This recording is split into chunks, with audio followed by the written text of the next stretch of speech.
દુઃખદ ઘટના છે કે જેનો ગુજરાતને અને તમામ લોકોને ખૂબ જ દુઃખ છે, શોક પણ છે. પરંતુ જ્યારે અહીંયા રેસ્ક્યુ કામ ચાલતું હોય, બચાવની કામગીરી ચાલતી હોય, ને કોઈ પણ મંત્રી કે કોઈ વીઆઈપી આવે એટલે વ્યવસ્થા અને ઘણા બધા પ્રશ્નો થતા હોય છે.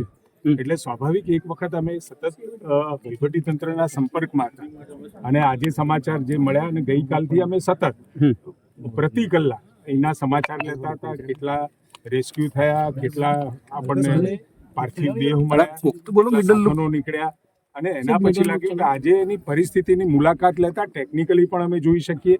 આરએનબીની અધિકારી સાથે આવ્યો છું એટલે લાગ્યું શરૂઆતનો જે પ્રાથમિક તબક્કો અને પ્રાથમિક અહેવાલ છે એ પ્રમાણે પેડેસ્ટલ અને આર્ટિક્યુલેશન એ ક્રશ થવાના કારણે એ આખું જે કહેવાય સ્લાઇડ થયું છે અને એના કારણે પ્રાથમિક એવું લાગે છે. અને કદાચ મેં વાત કરી આરએનબીના અધિકારી ગાંધી સાહેબ, એની સાથે પણ એમને પણ કહ્યું કે પ્રાથમિક અહેવાલમાં આ પ્રકારનો આપણને રિપોર્ટ મળ્યો છે.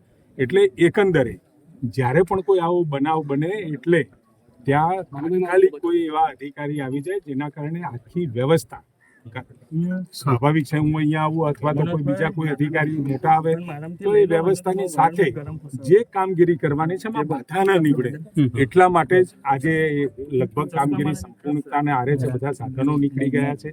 એક જે ગડર પડી છે એ ગડરના નીચે એક મૃતદેહ દેખાઈ રહ્યો છે, પરંતુ એ ગડરને કાઢવાનું કામ અને એમાંથી એ બોડીને રેસ્ક્યુ કરવાનું કામગીરી એ ચાલી રહી છે. સાહેબ, અધિકારીઓની બેદરકારી છે, કારણ કે વારંવારની રજૂઆત થઈ હતી તેમ છતાંય કાર્યવાહી નહીં થઈ, બ્રિજ બંધ ના કર્યો. કઈ કાર્યવાહી હવે? સસ્પેન્શન માત્ર કે આગળ કાર્યવાહી થશે? સ્વાભાવિક છે, તમે જે વાત કરી કે વિડીયો છે કે લેખિત રજૂઆતોના આધારે મેન્ટેનન્સ કરવું હતું એ મેન્ટેનન્સ પણ થયું હતું, પરંતુ કેટલાક કારણોસર અને જે વાઇબ્રેશન ધ્રુજારીનો જે રિપોર્ટ હતો એ પણ 2025માં એ નોંધ્યો હતો. પરંતુ આજે તમે સસ્પેન્શન જોઈ રહ્યા છો એટલે ક્યાંક જે અધિકારીઓની ચૂક થઈ છે એ અધિકારીઓની ચૂકના કારણે પ્રાથમિક તબક્કે જે આપણને અહેવાલ મળ્યો છે એ અહેવાલના આધારે તાત્કાલિક સસ્પેન્ડ કર્યા છે અને લગભગ 30 દિવસની અંદર આખી તપાસ પૂરી થઈ.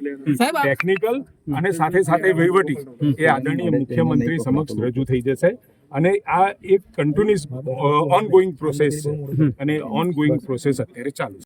પ્રકારની કાર્યવાહી થશે અધિકારીઓના વિરુદ્ધમાં? અરે ભાઈ, જે મેં કહ્યું કે પ્રાથમિક દ્રષ્ટિએ જ્યાં બેદરકારી લાગે છે, સસ્પેન્શન કર્યું છે, એની ખાતાકીય કાર્યવાહી પણ થશે અને સાથે સાથે એમાં જે બેદરકારી અથવા તો જે પ્રકારના પગલાં લેવા જોઈતા હતા એ નથી લેવાયા તો એના અંદર જે પણ કોઈ પ્રકારની કામગીરી કરવાની થશે સરકાર ચોક્કસ કરશે.